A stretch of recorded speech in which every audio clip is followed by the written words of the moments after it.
Handshakers. At the time of writing this is GoHand's next original animation project, slated to be released on January 11th, 2017. Notable GoHand works go from K to Saito Kai, Yaku, and Domo. Though I think looking at those works in this instance may not help us gauge whether Handshakers will come out on top this season. After all, it is an original, and there isn't much information on who exactly is writing or directing. As with the usual, we have a slew of musical staff and voice actors attached to the show, but that's also a gray area for predictions. In fact, the most information we can glean from the show comes from the true current trailers and the website, which most of the information has of course been translated on Wikipedia. And from this information, we can tell that Handshakers is going to shape up to be a sort of Fate Zero mixed in with Future Diary.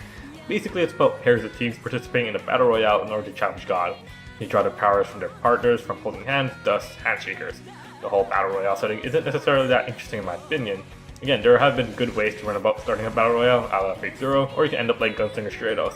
Which I really hope this doesn't end up like Gunslinger Stratos because I'm actually really excited for Handshakers. Not so much because of the studio, which is usually the case, but because of the PV. Throwing away all hope right now for a decent story is probably how I'm going to go to Handshakers. I don't really have high expectations for an action show like this. That's probably for the better. There's been many great potential in these kind of shows of this kind of struggle in a world full of utter desperate or power-starved people.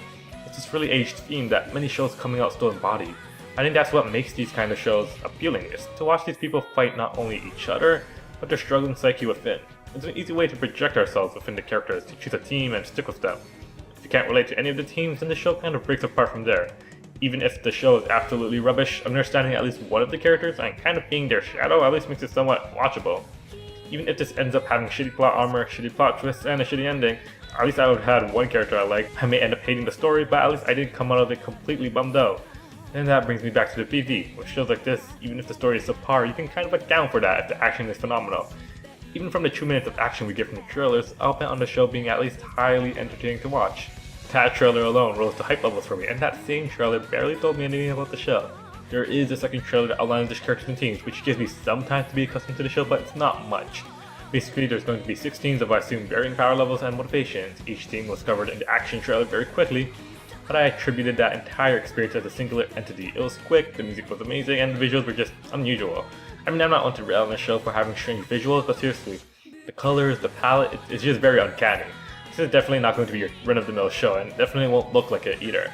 I don't really have any show to compare what I just saw from the trailer, other than maybe Gankatsuo, or even K. The show is just different. It's either going to be a sleeper, dark horse of the season, or a complete bust. I really don't think the show, for me at least, is going to have a middle ground. It'll be amazing, or I'll hate it. But that's also a very ambivalent statement. I might hate the story, but love the action, and vice versa. If not all, you at least find something to like about the show, and I think that's what Handshakers is going for. This is an original work, and original works are very much a hit or miss. It's granted that people might go into Handshakers with furry eyes, but from what I've seen, this at least will be fun to watch. I think that's fine for what GoHand is going for. At least make the show bearable, and from the trailers, it's highly possible that it can be much more. And that was that. If you want to check out my other analyses or even our other content, because this is Otaku Box, then feel free to do so.